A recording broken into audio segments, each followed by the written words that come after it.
Hello and welcome to a new Let's Play with me, Matthew Caddis, aka Poogie. So, we are going to tackle the second game in the Crash series and also in the Crash Bandicoot Insane Trilogy on the PS4, which of course would be Crash Bandicoot 2 Cortex Strikes Back. And this one changes a lot of things for the series. For better or for worse. I say for the better because given how hard Crash 1 was, I say let's have a look at it. Sadly, unlike with the original game, we don't get the intro. We still plays the music, but yeah, it doesn't play the thing. But it still does play the cutscenes, but it doesn't play the intro with all this thing. Unlike on the PS1, which I think is kind of lacking. But I can kind of understand that maybe Activision or Vicarious Visions wanted to cut some corners or something.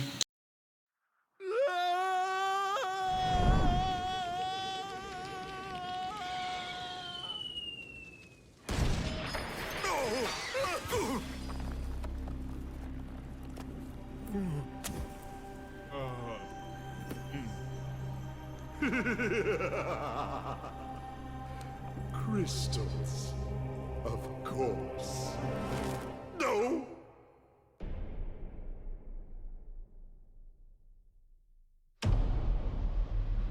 But Dr. Cortex, to reach full power, we need not only your master crystal, but also the remaining 25 slave crystals from the surface.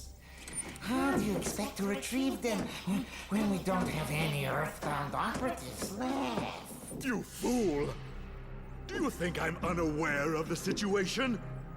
If we don't have any friends left on the surface, then we'll need to find an enemy.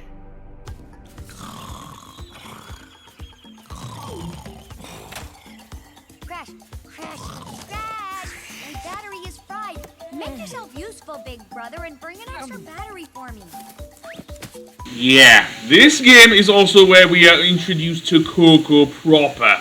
Yes, no longer with her time machine, but actually as a character. So yeah. So firstly, we have this intro stage. We have everything we had in the previous game. We have the jump, we have the spin, we have the Aku Aku masks. However, we have a couple of new abilities as well. I don't know if I show them off in this little intro stage, but as I say, this is only short and rather reminiscent of the, dare I say, original jungle stages in Crash 1. So, if we head over here, we will see this mysterious warp. And indeed, that will take us up to the warp room, a new mechanic that was introduced in Crash 2.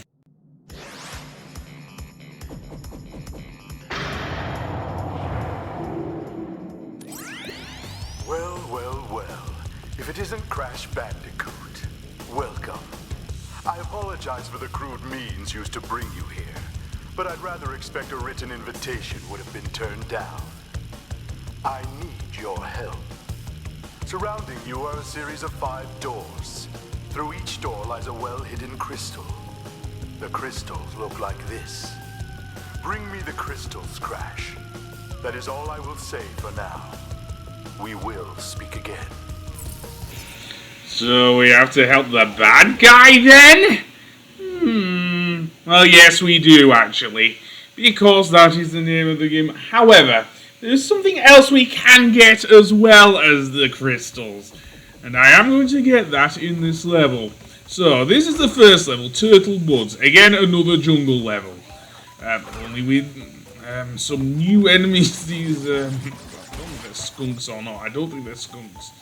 Certainly borrowed from them, so yeah. Anyway, yeah, the first level, just like Crash 1, is a jungle level. Go figure. But, as I say, we also have pitfalls. We don't have the rollers in this level. We will get them in a later level, but not in these jungle levels, no.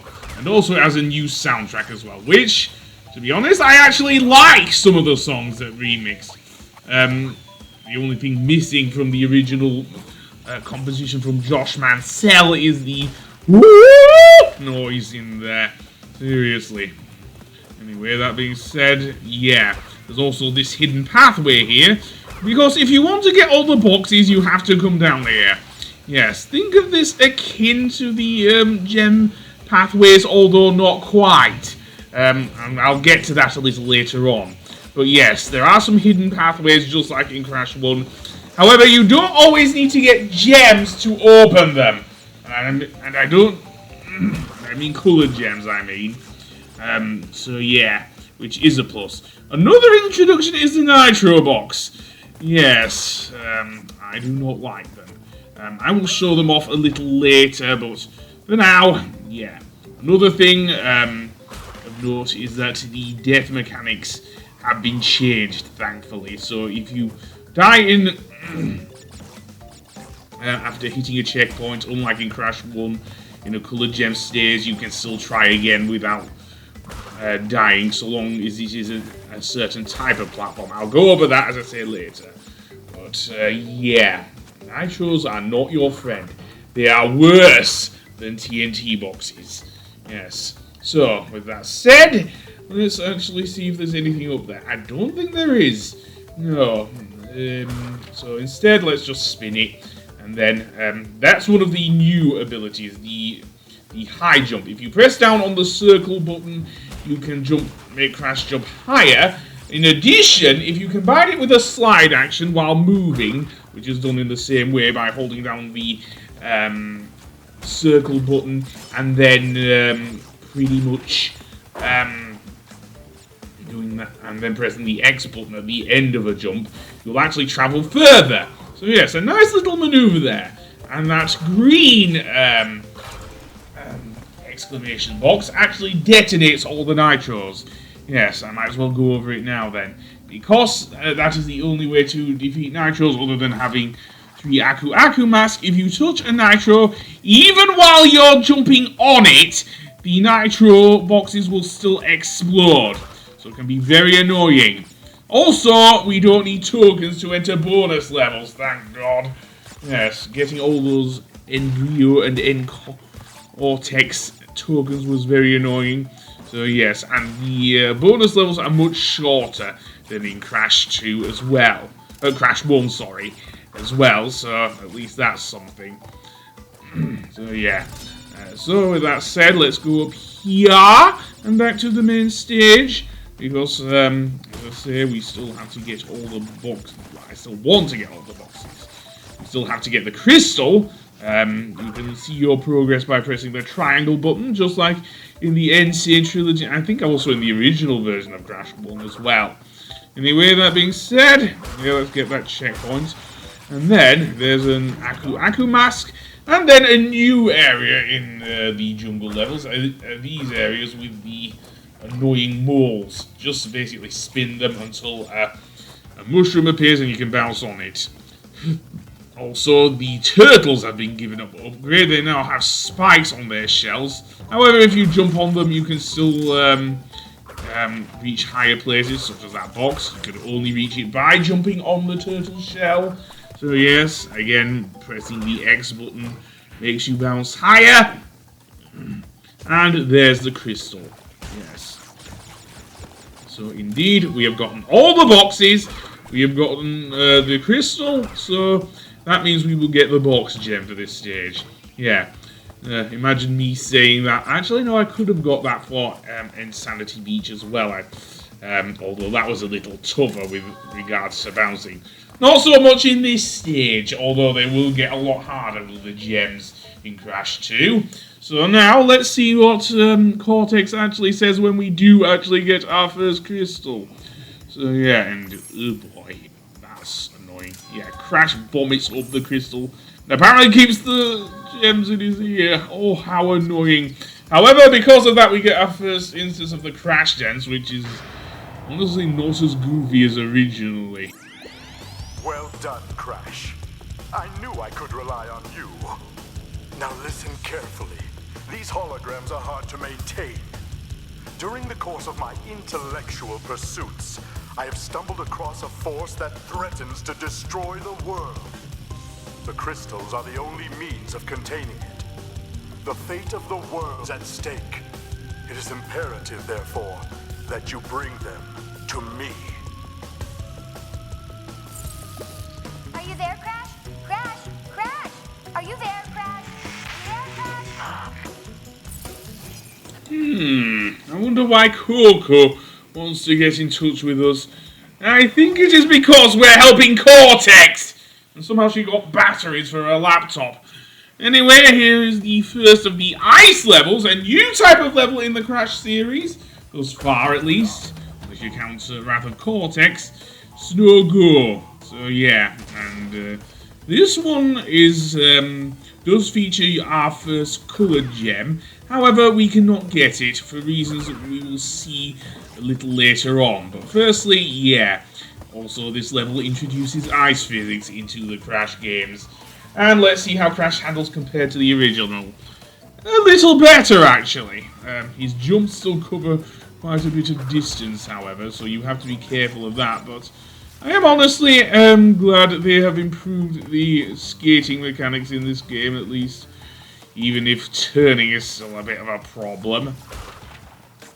As I say, I don't want to spin that TNT box. No, I do not. So I'll bounce on you. Indeed. With that done, let's go over here. And do I want to get those bumper fruit? Maybe, but maybe not. And anyway, there's the crystal. Oh no, that's not the crystal, although apparently it looks similar. Yes, the seals can easily mow you down, or the sea lions, I'm not sure. Yeah, and maybe I want to jump over the nitros, I don't know. In fact, jumping over the nitros might be more fortuitous, I don't know. But anyway, let's go up here, and we will be introduced to the penguins. They like to spin on the spot, and basically be a nuisance. Yes, because if they spin, then you die or lose an Aku mouth. So yes, we don't want to do that. Also, there are crushers here. There are two types of crushers. These stone ones, which will crush down on you if you are too close, and these wooden ones, which will do it at certain intervals. So yeah. And there is our bonus stage, so let's go down. And indeed, this one incorporates ice physics, and I wasn't able to do that. So now we have to be careful with our timing in regards to said ice physics. So indeed, let's do that. Again, slide jumps with decent timing do work on these ice segments, just not on the smaller bits, as I say.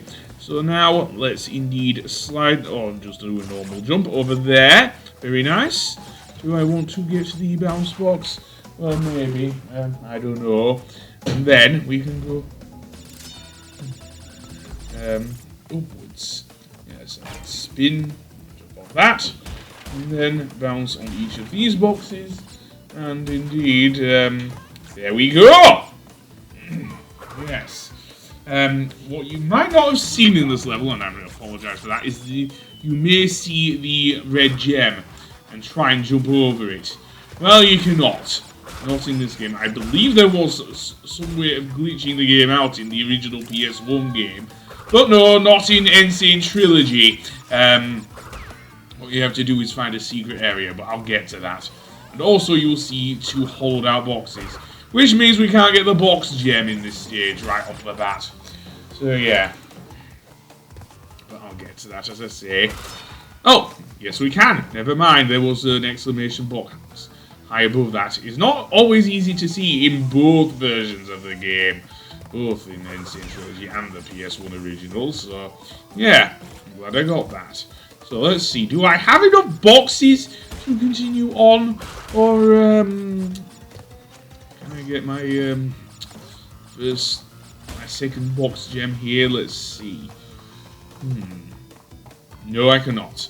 Ah, well, never mind. Well, we are done with our first two levels in Crash 2. In the next episode, I will actually revisit one of the levels I've already been through to get my first coloured gem, and it's not the red one. No. So, oh, I think We get a cut. So, you are helping Cortex gather crystals. Yet, you have acquired a gem. Interesting. Well, Crash, know this.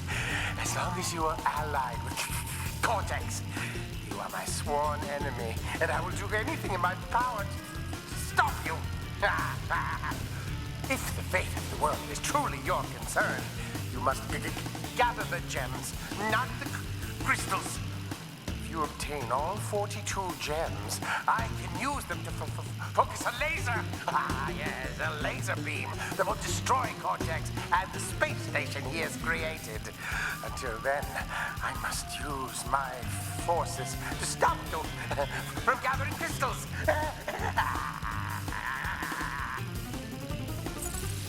Maybe I should listen more to Embryo. Just saying.